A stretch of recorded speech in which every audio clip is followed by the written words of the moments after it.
그날 새벽 4시 32분, 대전 중구 은행동 느티나무 아래에서 제 손이 순간 멈췄습니다. 쓰러진 남자의 가슴에 손을 얹고 압박을 시작하던 순간, 그의 셔츠 사이로 뭔가 단단하고 뜨거운 것이 느껴졌어요. 처음엔 무슨 심장박동기인가 했는데 곧 깨달았습니다. 그것은 아직 완전히 멈추지 않은 그의 심장이었고 제 손바닥 아래서 미세하게 떨리고 있었죠. 62년을 살면서 수백 명의 환자를 살려봤지만 이런 감각은 처음이었습니다. 제 손끝이 뜨거워지면서 온몸에 전율이 흘렀어요. 심장이 미친 듯이 뛰었고 숨이 가빠왔습니다. 대학병원 중환자실에서 30년간 일했는데 새벽 산책로에서 만난 낯선 남자 한 명 때문에 이렇게 당황할 줄은 몰랐어요. 그리고 그 순간 저는 깨달았습니다. 10년 전 남편이 떠난 이후로 죽어있던 제 심장도 다시 뛰기 시작했다는 것을요. 15번째 가슴 압박을 하는 순간 그 남자가 갑자기 눈을 떴습니다. 새벽 가로등 불빛 아래서 마주친 그의 눈동자는 깊고 맑았어요. 58배 나이라고는 믿기지 않을 만큼 순수한 눈빛이었죠. 그가 제 손목을 잡았을 때 그 거칠고 따뜻한 손길에 다시 한번 온몸이 얼어붙었습니다. 6개월 동안 누구에게도 말하지 못했던 이 남자의 충격적인 정체, 그리고 그 정체가 제게 가져다 준 상상도 못한 사랑과 고통의 이야기, 지금부터 들려드리겠습니다. 제가 왜 대전에서 가장 부유한 남자와 사랑에 빠지게 됐는지, 왜 30년 지기 친구가 저를 배신했는지, 이 모든 진실을 이제 털어놓으려 합니다. 본격적으로 시작하기 전에 영상 오른쪽 아래 구독, 좋아요 눌러주세요. 모두 무료입니다. 119가 도착했을 때 그 남자는 이미 안정을 되찾고 있었습니다. 구급대원들이 놀란 표정으로 저를 봤어요. 심정지 환자를 혼자서 살려낸 건 기적에 가까웠으니까요. 병원으로 실려가는 그를 보면서 저는 이상한 감정에 휩싸였습니다. 30년간 중환자실에서 수많은 환자를 살렸지만 이번은 달랐어요. 제 손끝에 아직도 그의 심장 박동이 남아있는 것 같았습니다. 뜨겁고 강렬한 생명의 떨림이요. 사흘 뒤 오후 2시, 카페 문이 열렸습니다. 들어선 남자를 보고 숨이 멎을 뻔했어요. 그날 새벽 쓰러져 있던 바로 그 사람이었습니다. 깔끔한 남색 셔츠에 베이지색 면바지를 입은 모습은 완전히 달랐어요. 키가 한 178cm는 되어 보였고 어깨가 넓었습니다. 58이라는 나이가 믿기지 않을 만큼 꼿꼿한 자세였죠. 그가 천천히 카운터로 걸어왔습니다. 가까이 오자 그의 향수 냄새가 은은하게 퍼졌어요. 깊고 차분한 눈동자가 저를 똑바로 바라봤습니다. 그 순간 제 심장이 빠르게 뛰기 시작했어요. 안녕하세요. 저 기억하시나요? 네, 그날 새벽에 도연이라고 합니다. 정식으로 인사드리고 싶어서 왔어요.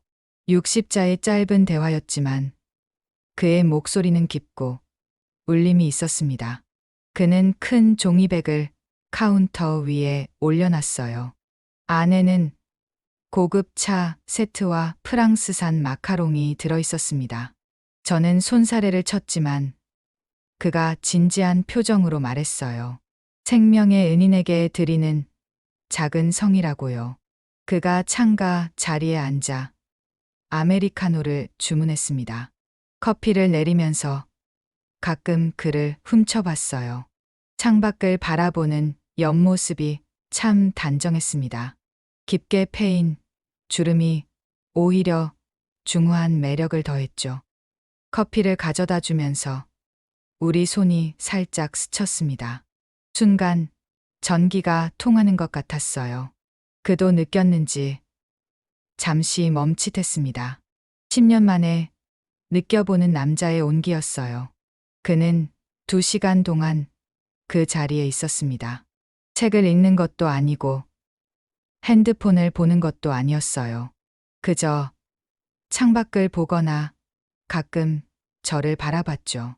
시선이 마주칠 때마다 살짝 미소를 지었는데 그 미소가 묘하게 따뜻했습니다. 해가 기울 무렵 그가 일어났어요. 카운터로 다가와 계산을 하면서 명함을 건넸습니다. 그냥 도현이라고만 적혀 있고 전화번호만 있는 심플한 명함이었죠. 그가 문을 나서다가 돌아봤습니다. 역광 때문에 표정은 잘 안 보였지만 그의 실루엣이 왠지 외로워 보였어요. 혼자 돌아가는 그의 뒷모습을 보면서 가슴 한구석이 먹먹해졌습니다. 그날 밤 집에 돌아와 명함을 들여다봤어요. 도현. 단순한 이름인데 자꾸 입에서 맴돌았습니다. 침대에 누워서도 그의 깊은 눈동자가 떠올랐어요. 새벽에 만났던 죽음의 문턱에 있던 남자와 오후에 만난 생기 넘치는 남자가 같은 사람이라는 게 신기했죠. 무엇보다 그가 저를 바라보던 눈빛이 잊히지 않았습니다.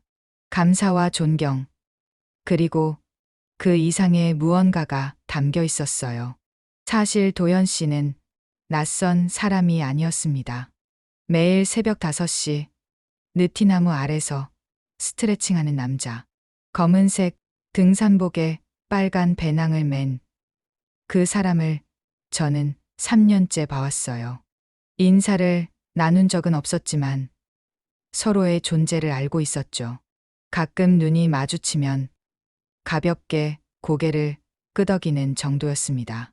10년 전 남편이 심장마비로 갑자기 떠난 후 의사가 운동을 권했어요. 혼자 남겨진 충격으로 불면증이 심했거든요. 그래서 시작한 새벽 등산이었습니다. 처음엔 죽고 싶을 만큼 힘들었지만 이제는 하루를 시작하는 유일한 활력소가 됐죠. 그런데 그날 새벽 늘 보던 그가 느티나무 아래 쓰러져 있었던 겁니다. 살려놓고 나서야 알게 됐어요. 도현 씨가 대전 등산 동호회 회장이었다는 것을. 회원만 300명이 넘는 큰 동호회였고 그는 15년째 회장직을 맡고 있었습니다. 매주 정기 산행을 이끌고 봉사활동도 활발히 한다더군요. 사흘 뒤 카페에 나타난 그는 정말 달라 보였습니다. 네이비 정장에 흰 셔츠를 입은 모습이 마치 대기업 임원 같았어요. 짙은 갈색 머리는 자연스럽게 빗어 넘겼고 구릿빛 피부가 건강해 보였습니다. 무엇보다 놀란 건 그의 몸이었어요. 58이라고는 믿기지 않을 만큼 꼿꼿한 자세와 넓은 어깨, 셔츠, 소매 사이로 보이는 팔뚝 근육이 탄탄했죠. 정희 씨, 그동안 인사도 제대로 못 드려서 죄송해요. 아니에요. 저도 매일 보면서 사실 3년 전부터 정희 씨를 눈여겨봤습니다. 가슴이 쿵 내려앉았어요. 3년 전부터요? 그는 매일 오전 10시면 카페에 왔습니다. 회사 일이 바쁜 날도 출장 가는 날 빼고는 꼭 들렀어요. 항상 같은 자리, 창가 2번째 테이블에 앉아 아메리카노를 마셨습니다. 자주 노트북을 가져와 일을 하기도 했고 가끔 책을 읽었죠. 일주일째 되던 날 그가 특별한 제안을 했습니다. 정희 씨, 우리 동호회 정기 산행에 함께 가시겠어요? 저는 회원도 아닌데 제가 초대하는 겁니다. 특별 게스트로요. 그의 미소가 따뜻했습니다. 거절할 수가 없었어요. 토요일 아침 집결지에 도착했을 때 놀랐습니다. 50명이 넘는 사람들이 모여 있었고 모두가 도현 씨를 회장님이라고 불렀어요. 그가 저를 소개할 때 사람들의 눈빛이 호기심으로 반짝였죠. 산행 내내 그는 제 옆을 떠나지 않았습니다. 가파른 길에서는 자연스럽게 손을 내밀었고 쉬는 시간에는 항상 제 옆자리를 지켰어요. 배낭에서 꺼낸 보온병엔 따뜻한 꿀차가 들어 있었습니다. 혼자 등산하시느라 외로우셨죠? 그 한마디에 눈물이 말 뻔했습니다. 10년 동안 혼자 걸었던 그 길이 얼마나 외로웠는지 그가 알아준 것 같았거든요. 정상에 올랐을 때 그가 제 어깨에 손을 올렸습니다. 가벼운 접촉이었지만 온몸에 전류가 흘렀어요.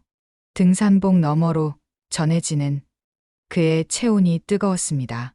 하산하면서 그가 말했어요. 자신도 5년 전 아내를 잃었다고, 암이었다고. 그래서 등산을 시작했는데 3년 전 저를 처음 봤을 때부터 마음이 끌렸다고요. 매일 같은 시간에 나오는 이유가 저를 보기 위해서였다고. 정희 씨가 혼자 걷는 뒷모습이 너무 외로워 보였어요.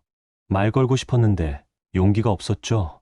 62년 인생에 이런 고백을 들을 줄은 몰랐습니다.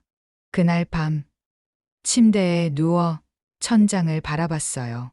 텅 빈 방 안에 그의 목소리가 메아리처럼 울렸습니다. 심장이 너무 빨리 뛰어서 잠들 수가 없었어요. 죽어있던 마음에 불이 붙은 것 같았죠. 10년 만에 처음으로 새벽이 기다려졌습니다. 그 이후로 도연은 매일 같은 시간에 나타났습니다. 오후 10시 카페 셔터를 내릴 준비를 할 때쯤 정희는 그 시간이 되면 괜히 거울을 보고 머리를 다시 만지작거렸어요. 이상하긴 한데 최근 며칠이 이렇게 설렐 줄은. 마지막 손님을 배웅하고 테이블을 닫고 있을 때 문이 조용히 열렸습니다. 도연이 서 있었어요. 검은색 정장에 넥타이를 느슨하게 푼 모습이었습니다. 매일 이 시간이 되면 생각나요, 정희 씨. 그 카페 커피가요? 그가 미소를 지었습니다. 아니요, 정희 씨가요. 정희는 답장을 하지 못했어요.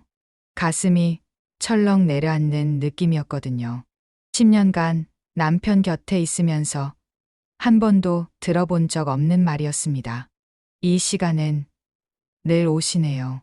정희가 일부러 담담하게 물었습니다. 하루 끝엔 정희 씨 얼굴을 봐야 편해서요. 그 말이 공기를 바꿨습니다. 카페 안이 조용해졌어요. 커피 머신 소리도 멈췄고 밖에서 들리던 차음도 희미해졌습니다. 마치 둘만의 세상이 된 것처럼 도연은 항상 같은 테이블에 앉았습니다. 창가 두 번째 자리. 오후 햇살이 들어오는 바로 그곳. 정희가 흐른 시간을 기억하는 장소였어요. 커피 드릴까요? 아니요, 정희 씨. 여기 앉으셔요. 정희는 거절했습니다. 하지만 결국 그 자리에 앉았어요. 마주 보는 거리, 팔 길이만큼 떨어진 곳. 그 거리가 너무 가깝고 동시에 너무 멀게 느껴졌습니다. 둘은 말 없이 창밖을 바라봤습니다. 저녁 가로등이 하나둘 켜지고 있었어요. 버스 정류장에선 회사원들이 내려가고 상가 셔터가 차례로 닫혔습니다. 62년을 살면서 처음 느껴본 감정이에요. 도연이 갑자기 말했습니다. 그게 뭔데요? 누군가를 앞으로 기다리는 거. 매일 그 사람을 보러 가는 거. 정희의 손끝이 떨렸어요. 위험한 말씀 하시네요. 알아요. 위험하다는 것 하지만 멈출 수 없네요. 그가 천천히 손을 내밀었습니다. 정희는 그 손을 바라봤어요. 크고 따뜻해 보이는 손. 남편과는 완전히 다른 단정하고 힘 있는 손이었습니다. 정희가 손을 맞닿으려던 찰나 바깥이 환해졌습니다. 차의 헤드라이트였어요. 두 사람은 순간 떨어졌습니다. 아무것도 없었던 듯이 시간이 흘렀습니다. 도연은 문 앞에 섰어요. 내일도 와도 될까요? 정희는 대답하지 않았습니다. 하지만 그의 눈빛을 피하지도 않았어요. 그 밤 도연은 가로등 아래 차 속에 앉아 있었습니다. 심전도 모니터기가 작은 소리로 울렸어요. 그는 손가락으로 가슴팍을 눌렀습니다.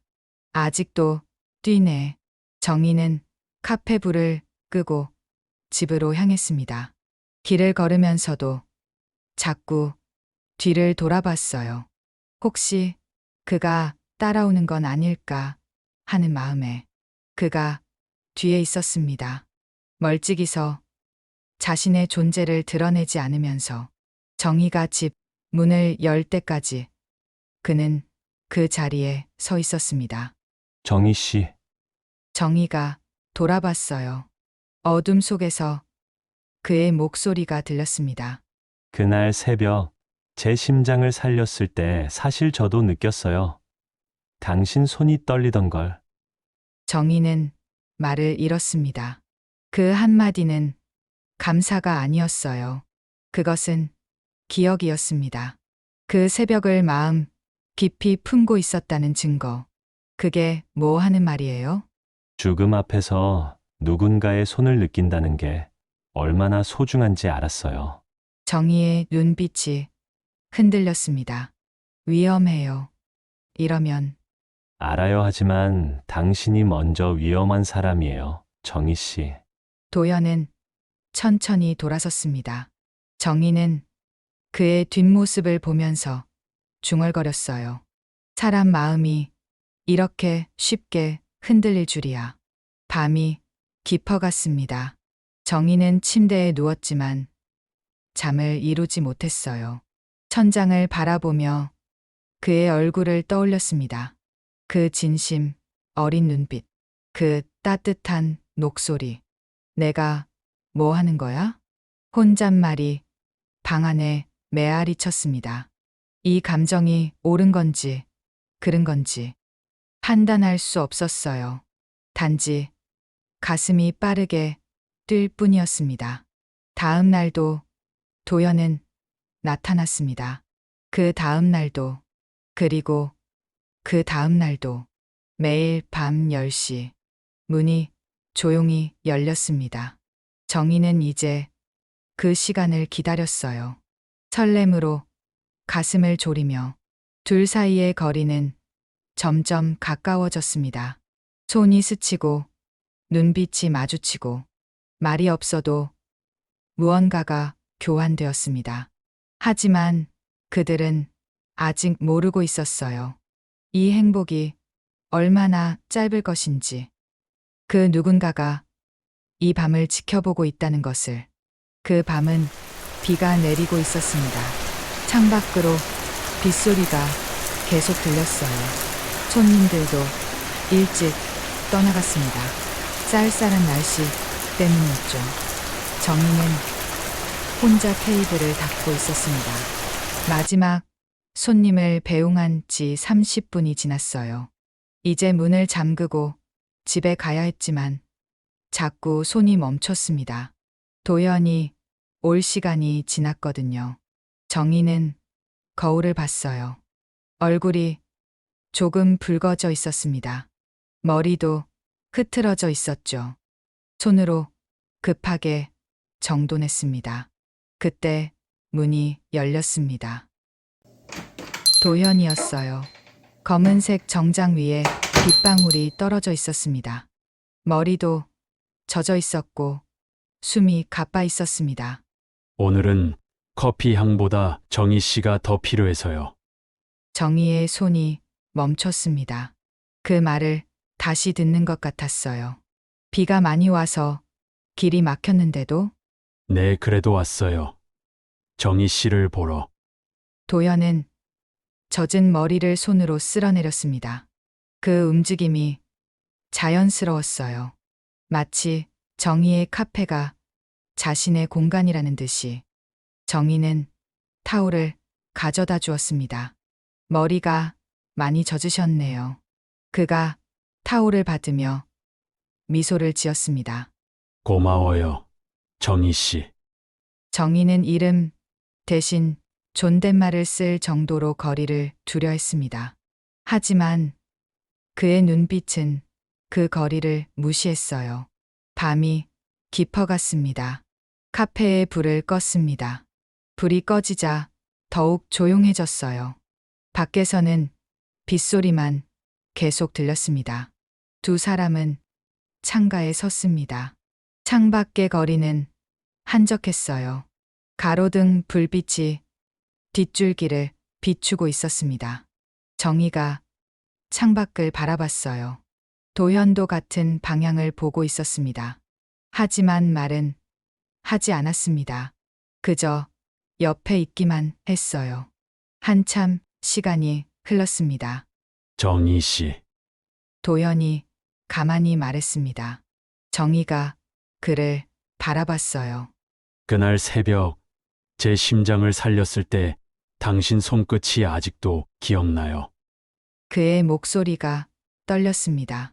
무슨 지금도 그 손길이 남아 있어요. 여기. 그가 자신의 가슴팍을 눌렀습니다. 정희는 대답할 말이 없었어요. 10년을 함께 산 남편도 이렇게 말해본 적이 없었습니다. 그런데 겨우 한 달을 안 도연이 그렇게 말했어요. 위험해요. 이러면 정희가 떨리는 목소리로 말했습니다. 알아요. 도연이 천천히 다가왔습니다. 거리가 한 팔 길이에서 손가락 끝 정도로 좁혀졌어요. 하지만 멈출 수 없어요. 그가 손을 내밀었습니다. 정희는 그 손을 바라봤습니다. 따뜻해 보이는 손. 힘이 있지만 조심스러운 손이었어요. 정희가 눈을 감았습니다. 준비하는 것 같았어요. 무언가 큰 결심을 하듯이. 도연이 천천히 다가왔습니다. 창밖의 빗소리만 들렸어요. 가로등 불빛이 그들의 옆모습을 비추고 있었습니다. 첫 키스였습니다. 짧았지만 깊었습니다. 마치 지난 62년과 58년의 시간을 담아내는 것처럼 죽음 앞에 선 한 사람을 살린 손길의 기억. 그 기억이 입술로 전해지는 순간이었어요. 정희는 눈을 감은 채로 그를 느꼈습니다. 그의 체온, 그의 숨, 그의 심장, 고동. 그들은 한참을 그대로 있었습니다. 밖에서 빗소리가 계속되었어요. 입술이 떨어졌을 때 정희는 눈을 뜨지 못했습니다. 차마. 정희 씨. 도연의 목소리가 속삭임이었습니다. 정희는 천천히 눈을 떴어요. 그의 얼굴이 매우 가까웠습니다. 눈빛은 진지했어요. 이것이 장난이 아니라는 증거였습니다. 우리 이게... 정희가 말을 흐렸습니다. 미안해요. 정희 씨, 그럼 안 되는 건가요? 도연이 물러섰습니다. 정희는 그의 얼굴을 봤어요. 진정한 걱정이 담겨 있었습니다. 아니에요. 그게 문제가 아니라... 정희는 손으로 얼굴을 감싸 안았습니다. 얼굴이 화끈거렸어요. 그때였습니다. 창밖에서 무언가 움직였습니다. 정희는 그것을 못 봤지만 도연은 본 듯했어요. 그의 눈이 창밖을 향했습니다. 뭐, 봤어요? 아니요. 아무것도 아니에요. 하지만 도연의 눈빛은 불안해졌습니다. 창밖에는 누군가가 있었습니다. 순영이었어요. 그녀는 정희와 도연의 모습을 보고 있었습니다. 창밖, 가로등, 불빛 아래 두 사람의 실루엣이 명확하게 비쳤어요. 입술이 맞닿는 그 장면까지. 순영의 얼굴이 일그러졌습니다. 미소라고 하기엔 너무 어두운 표정이었어요. 그녀의 손에는 휴대폰이 있었습니다. 카메라가 켜져 있었어요. 셔터음이 나지 않도록 음소거로 설정되어 있었습니다. 사진이 계속 찍혔습니다. 도현과 정희의 키스를 담은 사진들. 그 모든 것을 순영이 기록했어요. 비는 계속 내렸습니다. 순영의 얼굴에도 빗줄기가 떨어졌습니다. 하지만 그녀는 움직이지 않았어요. 카메라를 내려놓지도 않았습니다. 한참이 지나서야 순영은 휴대폰을 내렸습니다. 그녀의 눈빛은 차가웠어요. 이젠 나만 하는 게 아니겠네. 혼잣말처럼 중얼거렸습니다. 그 말에는 분노가 담겨 있었어요. 질투보다 더 깊은 어떤 의도가 담겨 있었습니다. 순영은 휴대폰을 들었어요. 사진들을 하나하나 넘기며 봤습니다. 도현과 정희의 키스, 그 모든 것을 담은 사진들. 그녀는 천천히 웃음을 지었습니다. 그것은 행복한 웃음이 아니었어요. 복수를 다짐하는 웃음이었습니다. 내가 내 자리를 가져가 버렸어, 정희. 순영이 중얼거렸습니다.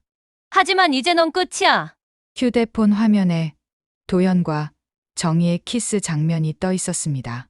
빗줄기 속의 가로등, 불빛 아래 두 사람이 하나가 되는 그 장면.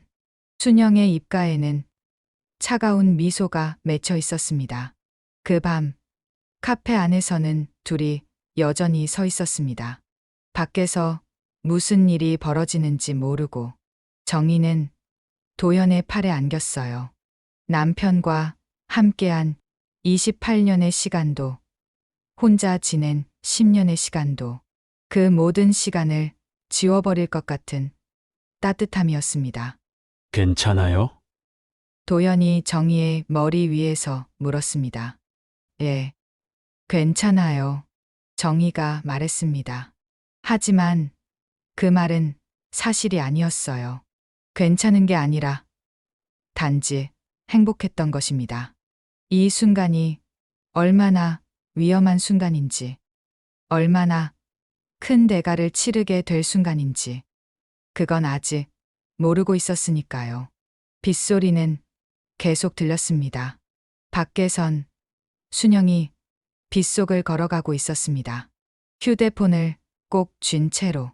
그 안에는 폭탄 같은 사진들이 담겨 있었어요.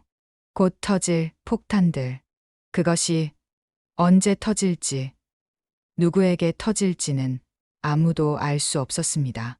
단지 비는 계속 내렸고 밤은 깊어갔을 뿐이었습니다. 새벽 5시 느티나무 아래 정희는 도연을 기다리고 있었습니다. 어제 밤 첫 키스의 기억이 아직도 남아 있었어요. 도연이 나타났습니다. 좋은 아침입니다. 그의 목소리만으로도 정희의 얼굴이 붉어졌습니다. 산으로 향하는 길. 정희는 도연의 옆에 있다는 것만으로 행복했어요. 발걸음이 가벼웠습니다. 62년 동안 느껴본 적 없는 설렘이었어요. 하지만 그 설렘은 오래가지 못했습니다. 산 중턱에서 목소리가 들렸어요. 정희, 순영이었습니다. 정희는 순간 멈춰 섰습니다. 순영은 운동복을 입고 배낭을 메고 있었어요. 마치 처음부터 함께할 준비가 되어 있었던 것처럼. 순영아? 너도 등산 왔어? 정희의 목소리에는 놀라움이 담겨 있었습니다. 하지만 동시에 뭔가 불편함도 있었어요. 응. SNS에서 봤어. 너 새벽 산책 다닌다고. 좋은 시간인 것 같아서. 나도 따라왔어. 순영이 밝게 말했습니다. 정희는 자신의 카톡 프로필을 떠올렸어요. 순영이 봤을 거였습니다. 도현은 조용히 인사했습니다.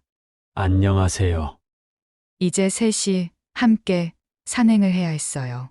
정희는 뭔가 잃어버린 것 같은 기분을 느꼈습니다.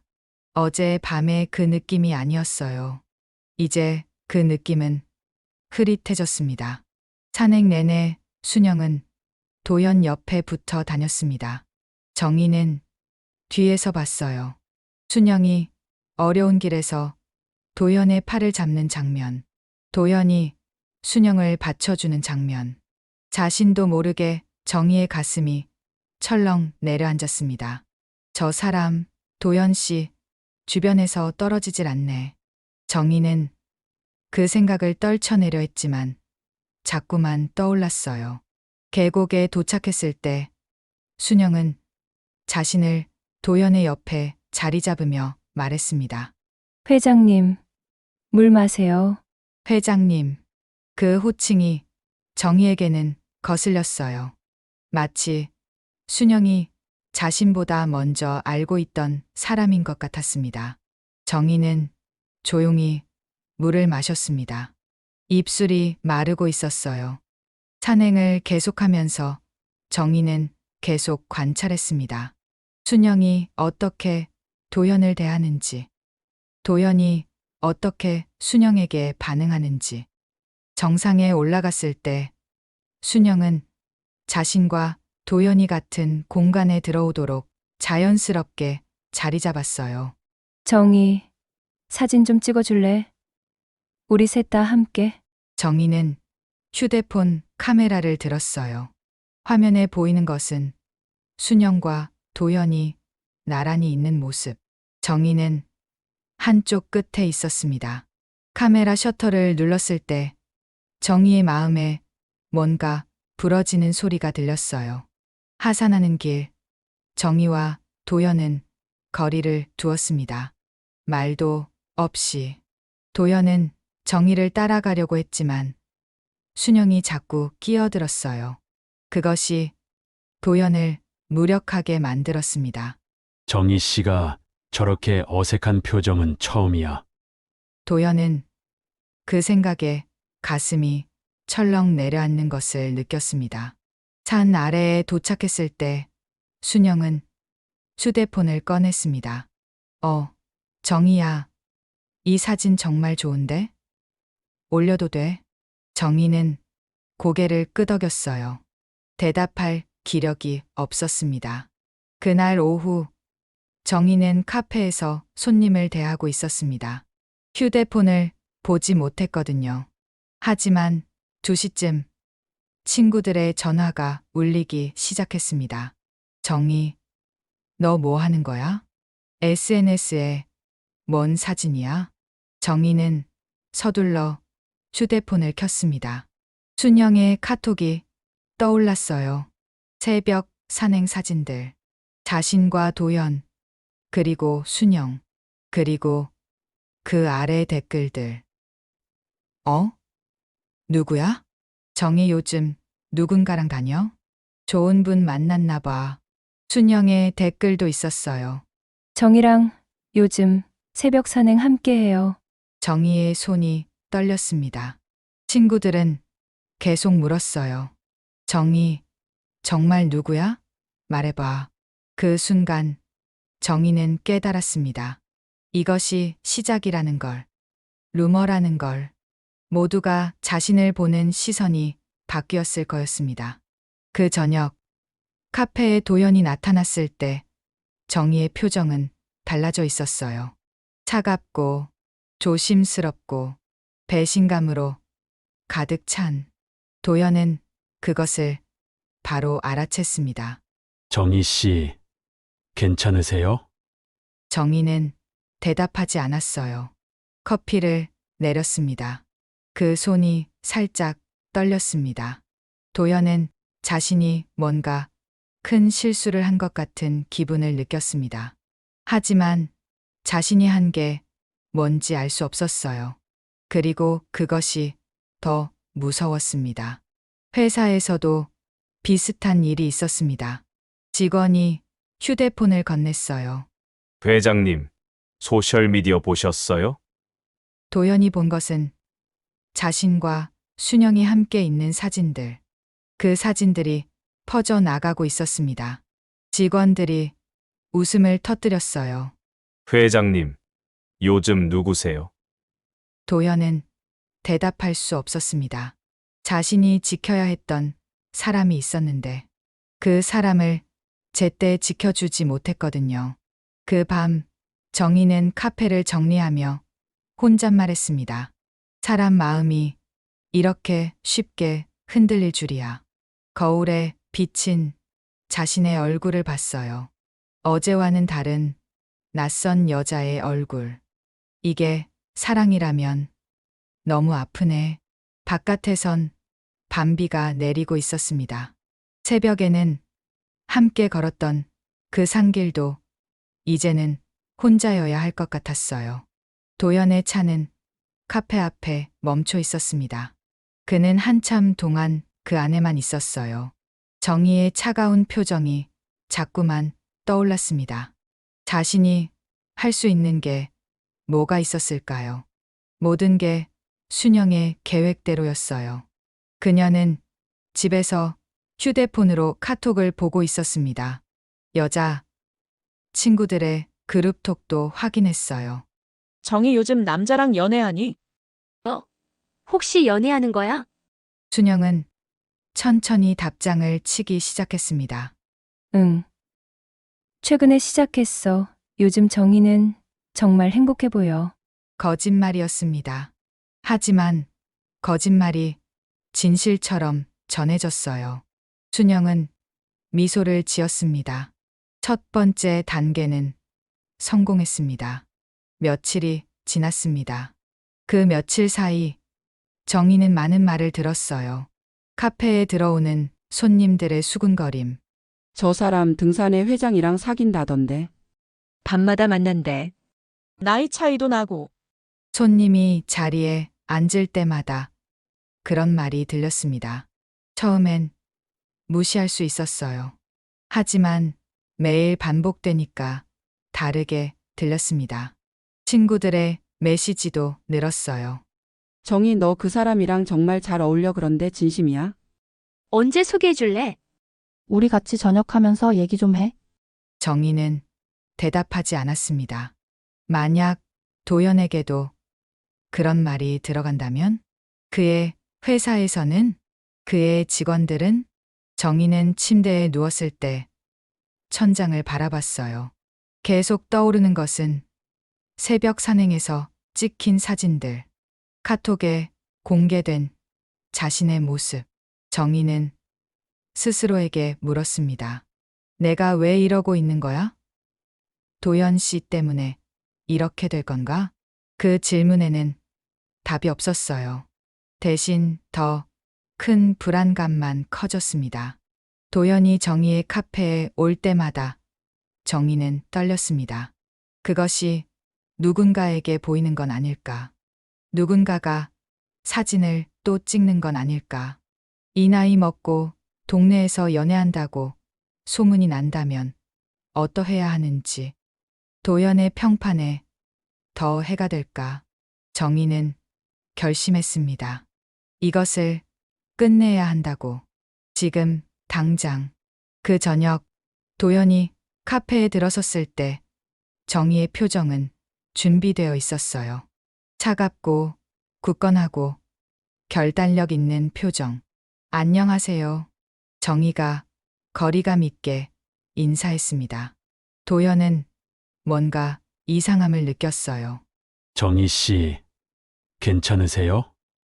네, 괜찮습니다. 편하신 자리에 앉으세요. 정희는 손님을 대하는 톤으로 말했습니다. 도연은 자신의 자리에 앉았습니다. 커피 드릴까요? 네. 페퍼민트 차 하나 주세요. 정희가 주방으로 들어갔습니다. 차를 내릴 때 정희의 손이 떨렸어요. 컵이 살짝 딸그락 거렸습니다. 도연이 받았을 때 정희는 옆에 서 있었습니다. 우리 그만 봐요. 정희가 갑자기 말했습니다. 네. 도연이 고개를 들었어요. 우리 이대로는 안 될 것 같아요. 정희의 목소리가 떨렸습니다. 도연은 차를 놓았어요. 정희 씨, 무슨 말씀이세요? 무슨 일 있었나요? 사람들이 자꾸만 말해요. 저랑 당신에 대해 우리가 만난다고, 당신을 만난다고 정희가 말했습니다. 그거 때문이에요? 그것도 있지만 제일 큰 이유는 정희가 멈췄어요. 눈빛이 흔들렸습니다. 당신이 상처받을까 봐서예요. 저 때문에. 도연은 한참 동안 말을 하지 못했습니다. 정희 씨, 그건 사람들 입에 당신 이름이 계속 올라요. 사람들이 뭐라 하는 말하는 것들이 그게 너무 싫어요. 당신에게 해가 될까봐. 정희의 목소리가 작아졌습니다. 도연은 정희를 바라봤어요. 정희의 눈에는 눈물이 맺혀 있었습니다. 정희 씨, 내가 당신을 지키지 못해서 미안합니다. 도연이 천천히 말했습니다. 하지만 그 사람들 말 저는 전부 알고 있었어요. 정희가 고개를 들었습니다. 알고 있었다고요? 내 SNS도 봤고 사람들 말도 들었습니다. 하지만 말씀드리지 못했어요. 도연이 말했습니다. 왜요? 당신이 상처받을까 봐서였습니다. 그런데 도연의 목소리가 떨렸어요. 그게 더 큰 상처가 되었네요. 죄송합니다. 정희의 눈빛이 더욱 불안해졌습니다. 도연 씨, 그게 아니라 제가 당신을 지킬 수 없었어요. 그 자리에서 그게 가장 미안합니다. 도연이 말했습니다. 정희는 눈물을 흘리기 시작했어요. 카페 카운터 앞에서 이젠 그만 와주세요. 부탁이에요. 정희가 속삭이듯 말했습니다. 그 말이 도연의 가슴을 관통했어요. 정희 씨, 도연이 일어났습니다. 손을 내밀려고 했어요. 하지만 정희는 한 발 물러났습니다. 부탁이에요. 도연 씨, 제발. 더 이상 그 말을 반복하지 않기 위해 정희는 주방으로 들어갔습니다. 도연은 그 자리에 남겨졌어요. 손을 들었다가 내렸습니다. 그 손은 아무도 잡지 못했습니다. 몇 분이 지나지 않아 도연은 일어났습니다. 아무 말 없이. 정희는 주방에서 그의 발걸음 소리를 들었어요. 문이 열리고 닫히는 소리. 그리고 침묵. 정희는 벽에 기대어 앉았습니다. 눈물이 계속 흘렀어요. 이게 맞는 거야. 이게 옳은 거야. 정희는 계속 자신을 다독였습니다. 하지만 가슴은 계속 아팠어요. 그 밤 도연의 차는 한강 다리 위에 멈춰 있었습니다. 그는 한참을 그 자리에만 있었습니다. 창밖으로 한강의 야경이 보였어요. 수많은 불빛들, 그 불빛들 사이에서 얼마나 많은 사람들이 외로워하고 있을까요? 도연은 그 생각을 했습니다. 휴대폰을 들었다가 놨습니다. 정희에게 뭔가 말하고 싶었어요. 하지만 무엇을 말해야 할지 알 수 없었습니다. 내가 뭘 할 수 있을까? 이 상황에서 도연은 중얼거렸습니다.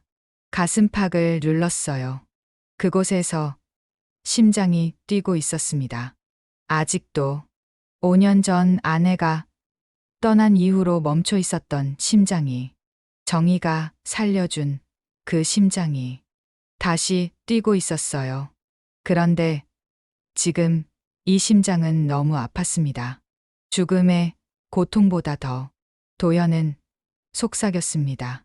살아있는 게 이렇게 아플 줄이야. 밤은 깊어갔습니다. 집에 돌아가지 않고 도연은 계속 차 안에 있었어요. 아침이 올 때까지. 한편 순영은 자신의 휴대폰을 들었습니다. 카톡을 열었습니다. 정희와의 개인 채팅. 정희, 요즘 어때? 요즘 따라 자주 안 봤는데. 메시지를 보냈습니다. 정희로부터 답장이 오는데 시간이 걸렸어요. 응, 그냥 바빠. 짧은 메시지였습니다.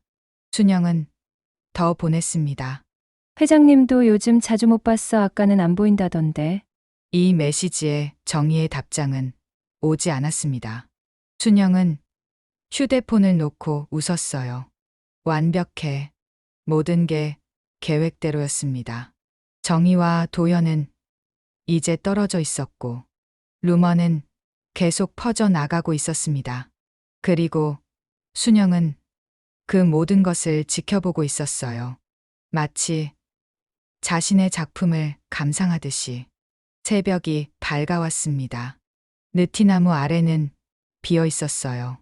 정희는 가지 않았습니다. 도연도 기다리지 않았습니다. 대신 공허함만 그곳을 채우고 있었습니다. 아무도 모르는 조용한 공허함. 새벽 햇살이 느티나무를 비추고 있었지만 아무도 거기 없었습니다. 한 달이 지났습니다. 카페의 창가 두 번째 자리는 여전히 비어 있었어요. 정희는 매일 그 자리를 바라봤습니다. 오후 10시가 되면 그 자리가 채워질 거라는 희망으로. 하지만 아무도 들어오지 않았습니다. 정희는 계속 일했어요. 손님들을 대하고, 커피를 내리고, 테이블을 닦고. 하지만 가슴 한 구석은 항상 비어 있었습니다. 밤이 되면 집에 가서 천장을 바라봤어요. 도현의 얼굴이 떠올랐습니다. 새벽 산행에서의 그의 모습. 첫 키스를 한 그 밤. 마지막으로 본 카페에서의 그의 눈빛. 내가 잘한 걸까? 저렇게 했어야 했을까? 정희는 계속 자신을 물었습니다. 그 물음에는 답이 없었어요. 한 달, 그 시간 동안. 그날이었습니다. 한 남자가 카페에 들어섰어요. 등산회 후배였습니다. 도현과 같은 등산회 회원. 정희는 그를 봤을 때 뭔가 불길함을 느꼈습니다. 정희 씨. 그 후배가 인사했습니다. 안녕하세요. 정희가 대답했어요. 정희 씨, 혹시 회장님 소식 모르죠? 정희의 손이 멈췄습니다. 회장님? 네, 도연 회장님 말이에요. 그 말을 듣는 순간 정희의 가슴이 철렁 내려앉았습니다. 뭔데요? 뭔가 있었어요? 정희의 목소리가 떨렸습니다. 병원에 계세요. 어제 실신해서 응급실에 실려갔대요. 심장 때문에. 후배가 말했습니다. 정희는 손에 들고 있던 컵을 떨어뜨렸습니다. 후배가 놀라며 물었어요. 괜찮으세요? 정희는 대답하지 않았습니다. 어디 병원이에요? 서울대학 병원인 것 같은데. 정희는 더 듣지 않았습니다. 앞치마를 벗었어요. 혹시 문을 닫아 주실 수 있을까요? 죄송한데. 정희가 말했습니다. 네, 물론이지만. 정희는 이미 나가고 있었어요. 차를 타고 달렸습니다. 마음도 함께 달렸어요. 왜 이렇게 됐어? 도현 씨가? 정희의 눈에는 눈물이 맺혀 있었습니다. 운전대를 꽉 잡은 손이 떨렸어요. 내 때문이야. 내가 그랬으니까. 내가 떠나 있으니까. 정희는 자신을 책망했습니다. 병원 로비에 도착했을 때 정희는 한참을 멈춰 있었습니다. 숨을 고르려고. 하지만 가슴은 계속 철렁거렸어요. 병실 번호를 확인했습니다. 5층 502호. 엘리베이터를 탔어요. 한 층씩 올라갈 때마다 정희의 심장이 더 빨리 뛰었습니다. 5층에 도착했을 때 정희는 손을 모아 기도했습니다. 제발 괜찮기를. 제발. 502호 앞에 섰습니다. 정희는 한참 동안 문을 열지 못했어요. 무서웠습니다. 문을 열었을 때 도연이 어떤 모습일지, 자신이 무엇을 봐야 할지. 결국 정희는 문을 열었습니다. 하얀 병실, 의료 기기들의 소리, 그 중앙에 누워있는 도현. 산소 튜브가 그의 코에 끼어 있었어요. 정희가 화들짝 놀랐습니다. 도현이 눈을 떴습니다. 창밖을 보고 있다가 무언가 느껴지는 듯 고개를 돌렸어요. 정희였습니다. 도현의 눈빛이 변했습니다. 마치 오래 기다린 사람을 만난 것처럼. 정희는 걸어갔어요. 병실 안으로. 천천히. 왜? 정희가 울먹이며 말했습니다. 왜 혼자 아팠어요? 그렇게 사람 걱정시키는 건 당신답지 않아요. 정희의 목소리에는 눈물이 가득했어요. 도현은 힘겹게 웃었습니다. 미안합니다. 미안해도 안 돼요. 왜 말을 안 했어요? 내가 알 수 있게. 정희가 말했습니다. 당신에게 또 CPR 받으면 창피할까 봐요. 도현의 목소리가 약했어요. 하지만 그 말에는 깊은 의미가 있었습니다. 정희는 손을 내밀었습니다. 도현이 그 손을 잡았어요. 따뜻한 손, 따뜻한 손길. 정희는 눈물을 흘렸습니다. 그때는 심장이었지만 정희가 말했습니다. 이젠 제 마음이 당신 덕분에 뛰어요. 도현이 정희의 손을 세게 잡았습니다. 그럼 이번엔 당신이 나를 살렸네요. 도현이 천천히 말했습니다. 정희는 고개를 저었습니다. 아니에요. 우리가 함께 살아야 해요. 앞으로는. 병실 안은 조용했어요. 오직 심전도 기계의 비프음만 들렸습니다. 그리고 정희와 도현의 숨소리. 정희는 의자에 앉지 않고 그냥 병대에 누운 도현의 옆에 서 있었습니다. 손을 놓지 않으면서. 도현은 정희를 바라봤어요. 눈을 감을 수 없을 정도로. 마치 정희가 다시 사라질 것처럼. 정희 씨, 도현이 속삭였습니다. 예, 정희 씨가 있으니까 살 수 있어요. 이제 정희의 눈에서 눈물이 계속 흘렀습니다. 약속해 줄 수 있어요? 도현이 물었습니다. 뭐요? 다시는 떠나지 말아 달라고. 아무리 힘들어도, 아무리 복잡해도. 정희는 고개를 끄덕였습니다. 약속해요. 절대 안 떨어져요. 그렇게 밤이 새도록 두 사람은 손을 놓지 않았습니다. 병실의 불빛은 희미했어요. 창밖으로는 서울의 야경이 보였습니다. 수많은 불빛들. 그 중에서 이 병실의 불빛은 가장 따뜻했습니다. 심전도 기계는 규칙적으로 비품을 울렸어요. 도현의 심장이 정희를 봤을 때 더 강하게 뛰었습니다. 아직도 모니터에 그려지는 그래프는 완벽하게 규칙적이었습니다. 마치 정의가 있기 때문에 정의는 도연의 손을 지그시 잡고 있었어요. 죽음을 느꼈던 그 새벽과는 달리 이 밤은 생명으로 가득했습니다. 새로운 생명, 새로운 시작. 고마워요. 정의가 속삭였습니다. 뭐려? 도연이 물었어요. 살아서 만나줘서, 제 곁에 있어서. 정의가 말했습니다. 도연은 정의의 손을 가슴팍에 갖다 대었어요. 여기서 계속 뛸 거예요. 당신 때문에 평생. 그렇게 밤은 깊어갔습니다. 그리고 새벽이 왔습니다. 동쪽 하늘이 밝아오고 있었어요. 새로운 날, 새로운 시작의 날. 두 사람의 손은 여전히 놓이지 않아 있었습니다. 병실 창문에 비친 새벽빛이 두 사람을 따뜻하게 비추고 있었어요. 마치 축복하는 것처럼. 의료진이 들어올 때까지 정의와 도연은 그 자리에 함께 있었습니다.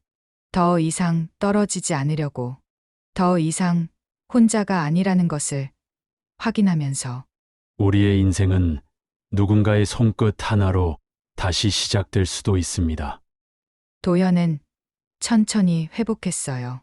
매일 정의가 옆에 있었습니다. 손을 놓지 않으면서. 의료진이 놀랐습니다. 이렇게 빠른 회복은 이상했거든요. 하지만 의료진은 알 수 없었어요. 정의의 손길이 가진 힘을, 그 손길이 도연에게 주는 생명력을. 도연의 눈빛도 변했습니다. 새로운 눈빛이었어요. 마치 새로 태어난 사람처럼. 병원에서 나오는 날, 도연은 결심했습니다.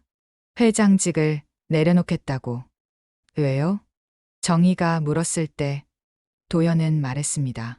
제 인생의 다음 절반은 나를 살린 사람을 위해 쓰고 싶습니다. 그 말이 정의의 가슴을 또 한 번 가득 채웠어요. 직원들은 도연의 결정에 놀랐습니다. 하지만 도연은 흔들리지 않았어요. 15년을 회장으로 살아온 도연. 하지만 그 15년의 시간이 정의와의 몇 주간만큼 소중하지 않았습니다. 새로운 회장이 정해졌고 도연은 조용히 자리를 떴습니다. 봄이 왔습니다. 날씨가 따뜻해지고 꽃이 피기 시작했어요. 느티나무의 잎도 초록색으로 변하고 있었습니다.